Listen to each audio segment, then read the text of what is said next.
Should we get on to another Disney Plus show that I know we're both very excited for? Yes, and I actually had forgot was coming up till the I knew it trailer was coming. dropped. I didn't know how soon we were to be expecting it. Well, yeah, I knew it was this year, but I just hadn't clicked. Yeah. Bad Batch Season 3. Mm. We also got release date, which I've not written down. What was it? February 14th? 21st? 14th, I think. 21st. Oh, I'm wrong. Episodes 1, 2, and 3 on February 21st. Oh, okay. For a 12-episode season as well. Which is following a trend we've seen of Star Wars stuff, where when they want to tell a very specific story over the season, 15 episodes, when they want to tell a very specific story over the season, they start with a bunch of episodes to solve the Percy Jackson issue. Well, we're trying to rush. They're like, no, we're not going to rush. We're just going to give you the stuff that you'll want out of the way in one go. You can binge that, and then we will do an episode a week. It's also, because obviously it's like, say what, but Bad Batch is just the follow-on seasons of Clone Wars animated. Clone Wars after Clone Wars. Yeah, they've just renamed it. So it's like, there's still in Bad Batch the odd filler episode. So they do this like triple episode start. They have a few episodes. In mid-season, they do a double episode. I don't think there will be. I think there is a double episode this time. No. I don't think there'll be any filler. I think it's going to be like the last season of Clone Wars. Possibly. But like they do this thing where they do the double episode in the middle, which is like a part 1, part 2, and then they do the same at the end.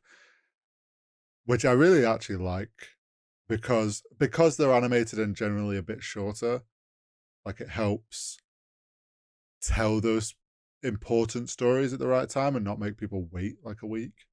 So we've got a triple episode. Yep. Single, double. Single, double. Single. Oh, okay. So yeah, then probably no filler. No. Which means this is going to be nutty. This is...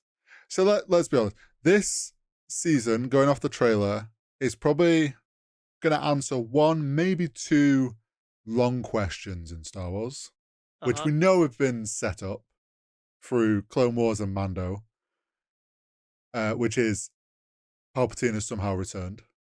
Yep.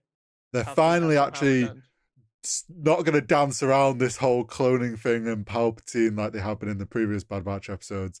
And Palpatine shows up in the trailer and he's talking about the future of his empire, which is very clearly him talking about how do I keep my lineage and my control going. We know it's been setting up for that. So I'm intrigued by us finally getting to that point where they like essentially spell it out and be like, look, this is what's happening. And this is how all that down the line happens. I also saw some people wondering if we maybe get some answer to his lineage and how Rey came about. We kind of know how Rey came about, no? We know her parents ditched her, but I don't know if we really know exactly like... Was her dad not a son of one of his clones? I don't know exactly. I feel like it was explained to us, but it was just possibly messy. But like maybe we'll get a bit more clarity on that as well. Maybe. But there is one thing everyone's excited for from just the trailer alone, which is a Sarge Ventress. Yes. With a yellow lightsaber. Lit. Yeah. It's going to be lit. Which it's going to be so lit. Makes the second yellow lightsaber, because Rey had one.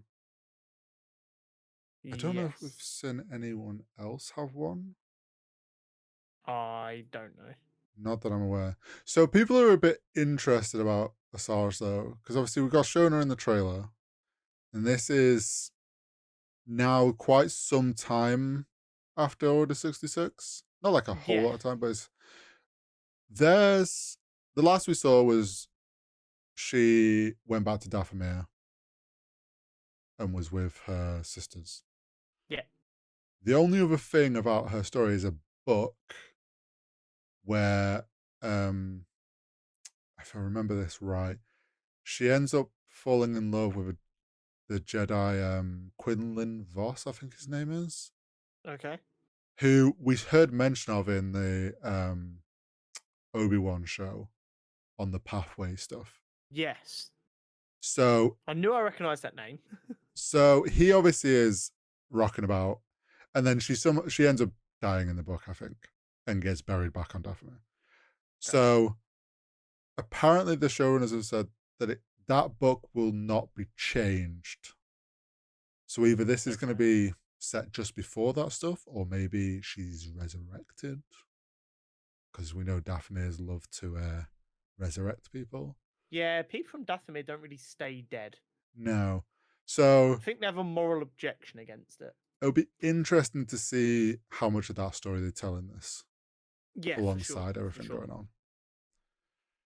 But I'm very excited.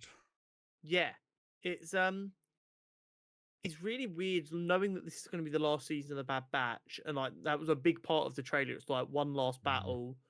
The whole thing is freeing Omega from like the Institute Empire Yeah. facility that she's been taken to. It looks like she's been there a little while because they look like they've aged up her character model slightly. Yeah, there's a couple of shots where she looks older, and there's that one clip where like Hunter's like, she's been waiting for us for a while. So I'm wondering if maybe there's a time skip. Yeah, I'm thinking this could be maybe a year after the last one. Yeah, or we start off just after, or fairly close after, and then they do a time jump later, maybe. Yeah. So it's going to be interesting to see what the outcome of that is. But also, just because this is the end of the Bad Batch show, I don't know if this is the end of these characters. Yeah, well, we know Wrecker ends up on. Is it Wrecker? Well, we know Rex ends up on that planet that we saw in Rebels. And he was there with Wolf and someone else. Yeah, I can't remember. So, like, and obviously Rex has shown up in some of the Bad Batch. So it's like, Rex has to get to that point. I think we talked about it last season. I reckon when this ends, we maybe get like a Rex arc that fills in his story a bit and what he was getting up to. I mean, there is a chance with the Filoni film coming, which is going to kind of end the Mandoverse and shut off the Skywalker saga, that maybe this is the end of like this era. This is filling prequel to original. Yeah. And then Mando's is filling original to sequel. Like, yeah, you could be right. Like, this could be the final point. And then Mando closes off that other gap as well, and then that's what's done. Yeah. But for sure. I'm excited for it. It'll be fun to see some characters. There will definitely, like you said, there'll be some larger implications towards the Star Wars universe. Yes. That will definitely be put towards solving some of the stuff we've seen in the sequels. And maybe also it wouldn't be the first time they've done stuff to try and set up stuff that happens in the Mandoverse projects. Yeah. And there's a bit of crossover. So I wouldn't be surprised if whatever kind of stuff relating to cloning is dealt with here follows on into the later projects. Wouldn't surprise me if there's it ends with they figured out how to clone Palpatine, but they need a being of Yoda's kind, which is strong in midichlorians. And then that obviously sets up the Grogu stuff. Exactly. So yeah, it will be very, very fun to see what comes of that. Yes, it will. Now,